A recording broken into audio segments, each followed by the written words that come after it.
Hamden Agencies Limited is committed to conducting business with honesty and integrity. As part of this, robust processes and controls are in place to detect, combat, mitigate the risk of money laundering, fraud, and associated behaviors. As such, when establishing a new business relationship with an individual or corporate entity, it is necessary to gather certain pieces of evidence as stipulated under the anti-money laundering rules and regulations, which are subject to an authorized firm like ours. Anti-money laundering rules and regulations mandate that Hamden must follow client identification and verification procedures at a number of stages in our client relationship. This includes, but is not limited to, the onboarding process, corporate actions, for example, change of control, appointment of new directors, periodic reviews conducted on all relationships, completion of banking instructions, and any other trigger events that require review and update of client information and documentation held. For example, change of address or change of business behavior. What is the difference between identification and certification? Identification and certification are separate but related concepts. Identification is the action or process of establishing a person's or entity's identity. As such, we are required to obtain basic identification information together with supporting documentation. Certification is the step required to validate documents that have been provided and independently verifying that the documents are a true, complete, and accurate original. Certification is achieved by applying a statement onto the document to confirm that it is a copy of the original document, which is then signed and dated by an appropriate person. It is imperative that it is actioned for all supporting documents in line with the Lloyd's requirements that mandate certification to be undertaken by one of the following: a practicing solicitor or lawyer, an FCA-approved person, a practicing accountant, or a notary, and specific wording must be applied in line with the KYC standards. Authentication. This is the last step.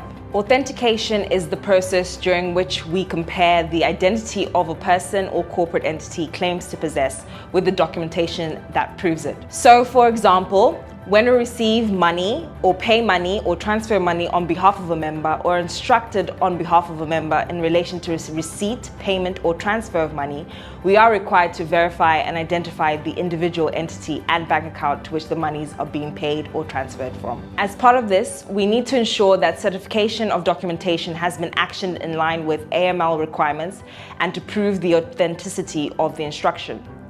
Request for information.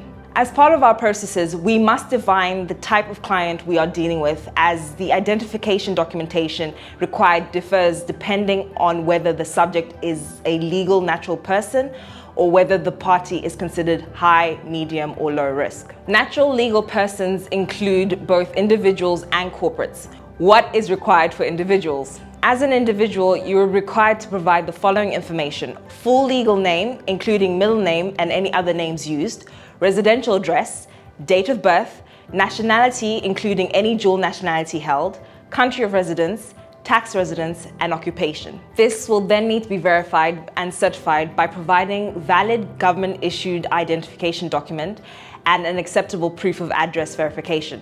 The approved verification sources include, but are not limited to, identity, valid passport copy, valid photocard driving license with signature, full or provisional, address, valid photocard driving license with signature, full or provisional. However, we also accept a utility bill dated within the previous 3 months, no mobile phone bills or internet printed statements, bank statements within the previous 3 months, not an internet printed statement unless certified by a bank official. Please note that post office PO box addresses are not acceptable. For other documents that are deemed acceptable, please refer to the HAL IDNV guidance document available in the HAL portal. What is required for corporates and partnerships?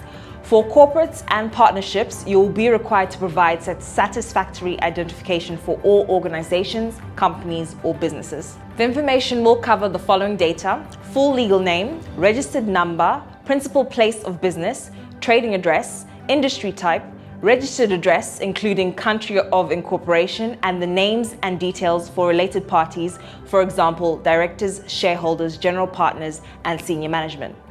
For verification and identification purposes, the approved verification sources to such information include, for example, company registry extract, certificate of incorporation, memorandum or articles of association, partnership agreement. Please note, company formation documents and other official documents must clearly state the name of the entity, the registration number where applicable. What is required for trusts and foundations? For trusts and foundations, there is a requirement to establish the purpose and parties associated with the structure. The following information will need to be obtained: name of trust, trustees, beneficiaries, settlor or equivalent protector. The approved verification sources include a trust deed and any amendments, ID&V documentation for beneficiaries. Where a minor is named in the trust documentation but is not currently receiving a benefit, this party needs not to be verified until they either reach the age of 18 or prior to receiving any trust assets. Where the beneficiary has already received assets or benefit and is no longer in receipt of any assets or benefit from the trust, no documentary evidence is required. It is imperative to note that the information provided by the member must be certified to the appropriate standard as mentioned earlier. What is required for individuals or entities who fall into the high-risk category? For individuals or entities that fall into the high-risk category, for example, politically exposed persons, complex structures, and individuals or entities based in a high-risk jurisdiction, enhanced due diligence will be applied, which may involve a request for additional evidence to ensure that the business relationship remains within the risk appetite of Hampden. What do Hampden do with the information provided? Once all documentation has been collated, a review will be undertaken accordingly. This involves screening all individuals and entities through our valid ID and sanctions screening system. This includes all directors and associated entities within the control structure. We hope that this has provided you with a clear understanding of the identification and verification requirements. If you have any questions pertaining to this, please do contact your private client director who will be able to assist.